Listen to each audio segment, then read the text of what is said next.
কিভাবে ডাব পাড়ে দেখো। আচ্ছা এই যে তুমি ডাব বিক্রি করো সারাদিন, দিন শেষে তোমার কয় টাকা থাকে? দিন শেষে মামা ঠিক নাই, কোনোদিন 1000 থাকে, কোনোদিন 1200 থাকে, আবার কোনোদিন 1500 থাকে। তাহলে তো ভালোই লাভ। এটা বানানো করতে এইটা আমি মামা বরিশালেতে। বরিশালে তো প্রত্যেকদিন নিয়ে আসো? না না, ওখানে আমাকে বাগান আছে, বাগান কিনে রাখি, সপ্তাহে একবার পুরো মাল লোড দিয়ে ঢাকায় লই। সপ্তাহে তুমি কয় হাজার টাকার ডাব আনো? এই ধরনের একটা রেখে 50,000 টাকা মাল আনে, লই।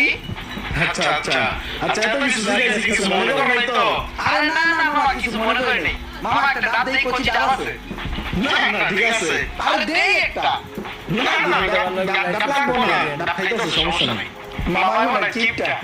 এই যে কয় ডাব খাইতেছে না। ডাবটা খাইয়া দাও।